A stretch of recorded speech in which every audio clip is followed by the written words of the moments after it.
Ladies and gentlemen, we welcome you back to the Exceptional Conservative Show live from the nation's capital. I'm yours truly, the Exceptional One, Ken McClinton. So glad to have you all here tonight. Chris Mathys, a great American, Christian conservative, got into the race in the 2nd Congressional District. We're looking forward to that turning red. But he has another distinction.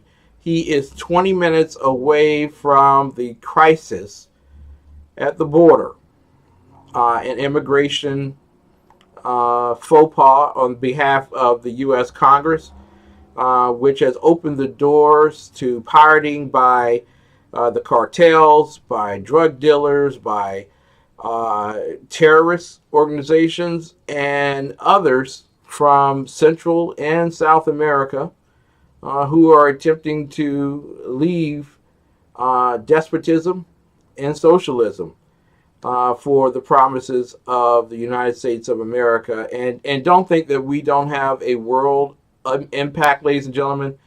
Many a person who's earning $1 to $2 a day is looking at television and saying, you know what? The United States of America looks very, very good to me. Chris Mathys with us tonight. Chris, if you could describe for Americans, because we depend a lot on the mainstream media, which is defunct in its value, to describe to us that there is no crisis. Can you explain to us exactly what's happening at the border 24 hours, 7 days a week? Well, it's really a business, is what's going on. The countries that are primarily impacted are in Central America. They would include El Salvador, Honduras, and Guatemala. And so what's happening there is there's, I really call it organized crime. They actually, including on the ridge, and the march starts down in El Salvador and ends in Tijuana and ends in El Paso and several of the other border cities, and they march over by the thousands. And once they're over here, then they start practicing immigration authorities, and what ends up happening is we have the problem that we have. And we have, just in the last 2 weeks, the Albuquerque City Council appropriated $200,000. The Las Cruces City Council appropriated $500,000 to help migrants. And, we have a state that is one of the poorest states in the nation. We have a tremendous amount of needs for American citizens that are not being met. But we have large sums of money that just overnight appropriate to help, what I call non-Americans. And, there's a time in our life, really, that I believe that we need to put America first. And this is a prime situation where we have thousands of people that are coming not to work hard and not to add value to America, but frankly to take advantage of our generous social system that allows for free housing, allows for free food, allows for free medical, all being paid by the taxpayers of the United States. Wow. When we can't imagine what it's like, just like I'm quite certain that Ilhan Omar, the representative in the U.S. Congress, can't imagine what it's like to experience bombs blasting 24/7 from Hamas. We can't imagine here in Washington, D.C., individuals walking across ranches and sliding under gates and hiding in people's yards until the early morn to escape. We can't imagine waking up with the threat that the cartel has scoped out a neighborhood in which they're making transactions. What is it like when it comes to the actions of the police and the Border Patrol in New Mexico? Well, the problem is it's just the tremendous amount of people coming in at one time. There's we're crossing at Antelope Wells. It's actually called Berendo in Mexico and Antelope Wells in the United States. It is basically just a small structure. The roads through the border crossing are not even paved. And so all of a sudden you have 10 or 15 Border Patrol agents and you have 1,000 people coming at them. Mm-hmm. They're overwhelmed. They do the best they can, but frankly, there is really no organized, should I say, opposition in Mexico. I mean, Mexico is one of our largest trading partners. Mexico benefits tremendously from the United States, especially agricultural products. Why aren't we holding Mexico accountable? If Mexico wants an open border and they want to trade with the United States, then they have a duty to control who goes through their country before they come to our country. And all of this could be stopped in Mexico's southern border if Mexico was only on top of things and they provided the security that they need to provide to protect their border. But basically, they're allowing it to happen. People in Mexico are getting paid as well for these people that go through Mexico. Believe me, they're not going through and not contributing anything. There are charges involved. Yeah, it's an organized crime that's making money off humans, human trafficking.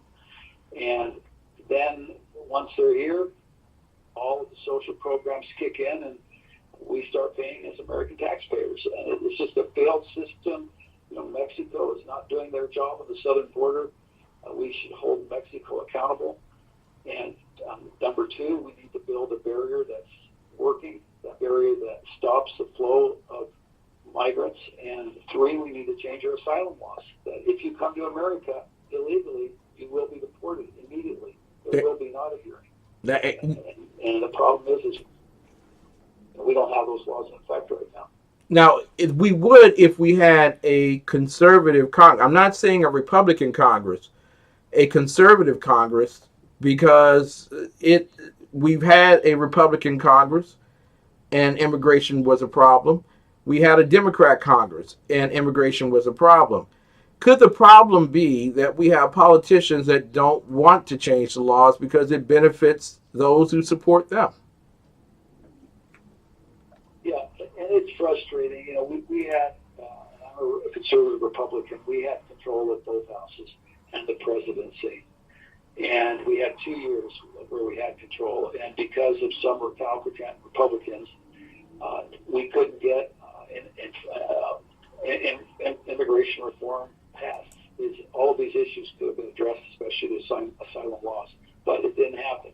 So now we have a different Congress. We have a Congress that's controlled by progressive Democrats, and they don't care about immigration because what's happening is entitlements are most likely going to vote Democratic. Yeah. So why stop the flow of people that are helping you stay in power? And so it's a vicious cycle. I do blame some what I call Republicans in name only in the last 2 years that had an opportunity, regardless of how he's portrayed in the press. But we need to support our president and support his efforts to protect our borders. Now, Governor Grisham, and I mentioned this earlier, when given the opportunity, chose to remove the National Guard from the New Mexico border. And I got to ask you here, were you incensed? Were the people incensed at that? Is she so open border prone that she's willing to put the people in New Mexico at risk? Yeah, keep in mind, our governor lives in Santa Fe, and our border is about a 7-hour drive from Santa Fe. So she's not impacted by open borders personally. And worse than that, the city that she lives in has decided not to assist migrants in any way. So what she's doing is, again, politically trying to show the progressive position that, I believe in humanitarian efforts. The National Guard is just complicating the ability for foreign nationals to come to America, and that goes against our policy of being humanitarian, showing humanitarian, care toward the migrants. And so, it's hypocritical.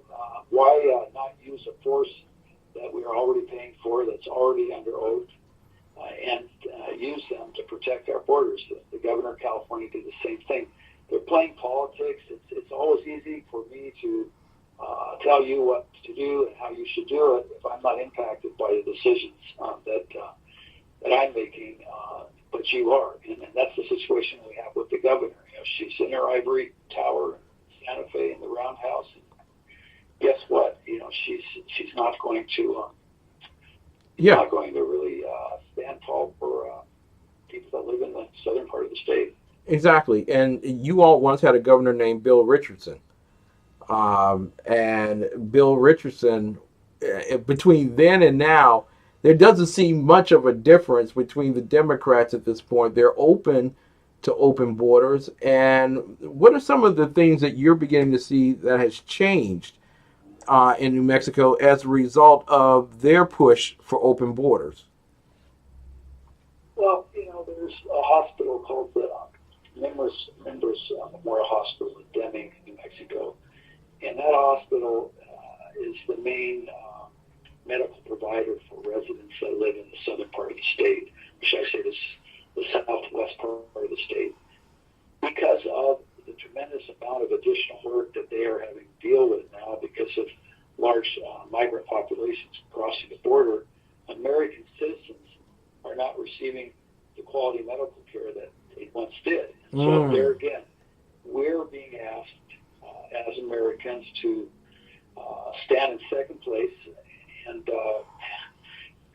allow non-American citizens to get better treatment and get more services. I mean, it's not just medical; it's housing. It's every step of the way. I went to a grocery store close to El Paso, and there were some people paying with a usually colored card. And wow! I asked the clerk, how can I get one of those? He says, well, that's for low-income people. And I said, well, the guy looks bigger and tougher than me. I said, can he get a job? He says, well, we don't get involved in that. And I said, well, give me an idea. How many people buy groceries here in your grocery store using that card? He said 70%.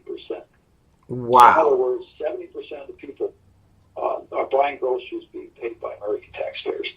Wow. Ladies and gentlemen. That's a failed system. Okay. It is a failed program. It is a failed system. I hogged up a great deal of the time I wanted to talk with you tonight because I'm going to have your back. But there's one story I do want to follow up on before I get to your campaign, and that was, I believe, last year, a horde of Islamic extremists that killed one of their own children and were starving others was identified and found in New Mexico. And they were brought to justice, and right now they're under federal charges because New Mexico failed in terms of doing justice. I wanted to get your thoughts in terms of that and whether America should be concerned, not just with the border, but the whole idea that our society is so open that you could actually have children singing about chopping off people's heads in America. Your thoughts? Yeah, well, it's frustrating because there again is another example of the current administration in New Mexico not addressing a problem, and then the federal government having to step in, not unlike the Steinle case in San Francisco, where you have a liberal appeals court in Northern California exonerate, basically a murderer, and then the feds have to come in and apply additional charges because the states are not willing to hold, criminals accountable. And New Mexico is not any better when it comes to that. We have a weak attorney general that is not willing to make choices, and that's what happened there. And so, fortunately enough, we have a strong federal government when it comes to crime and fighting crime. And so, if it wasn't for that, then Mathys, forgive me, for Congress. Mathys for Congress. You have it on our website, and you can see it in our filming. I want to ask you here, why should people vote for you in New Mexico? And then number two, will you debate your Democrat opponent? Right, and you're making a good point. I'll make a quick, brief introduction. My name is Chris Mathys. I'm a conservative Republican from Las Cruces, New Mexico. Background's real simple. I was in the Army, Army reporter. Ended up going back once my tour was finished, went to college, and then from there got into the real estate loan business. I've been doing that 30 years. I did take a break and serve as a city councilman in Fresno. It's a similar district to this congressional district, and the demographics were progressive, but with a good message. You know, a Republican could win. Served 4 years, was honored to do that. Got back into business, got my MBA, and I've been working ever since. Last year I ran for the Public Regulation Commission in New Mexico, which is one of the few states where the PUC, Public Utilities Commission, is actually elected commissioners versus being appointed. Fell short by 23 votes. It was a very close election, the closest in New Mexico at the time. Fortunately enough, the person that beat me now is the chairman of our campaign, Mr. Ben Hall. And so, you know, what I offer voters is somebody that's going to be accessible and fair. There is a big difference between myself and my opponent. My opponent was the nominee last run, and not only did not show up, but failed to debate 3 times. 3 challenges, all 3 challenges turned down. The reason, scheduling conflict. It's the worst possible thing that we could have done as a Republican for us to win. The Republican, as a Republican in southern New Mexico, we have to get independent voters. If you don't debate, voters wonder why. Yeah. I wonder what you're hiding, and at the end of the day, they don't support you, and that's why we lost. I will debate Torres Small. Any debate that the schedule, I will show up, and I will make sure that the independents, what I would call conservative Democrats and Republicans, have a representative that they can count on. Right now, we do not have a balance of power in New Mexico. All of our federal officers are Democrats. We do not have one single Republican in a federal office in the state of New Mexico. Wow. We need, and this is why, and you know, I've spoken with you privately, we need New Mexico to turn purple. If not red, to turn it purple. And the reason is very simple. It's the border, stupid. The bottom line is our economy, while strong right now, becomes more fragile when we allow the border to be manipulated, not only by foreigners, but as well by those who are socialists in nature. And we need strong Christian conservatives here on a number of issues. And I'm going to have you come back in a couple of weeks so we can talk about some of those particular issues, freedom of speech and so on. But again, Chris Mathys, Mathys for Congress, MathysCongress.com. And he promises New Mexico that he's going to show up for the debates. Thank you so much. Thank you. One thing I quickly wanted to add is no donation is too small. We have a donate button on our website, chrismathys.com. I'd be honored to get $1, $5, $10, whatever someone has. Every little bit counts, and I'd be very grateful. There you go. Small donors do it. Ladies and gentlemen, we'll be back right after this message. My name is Sam Shank, and I am the quality assurance manager.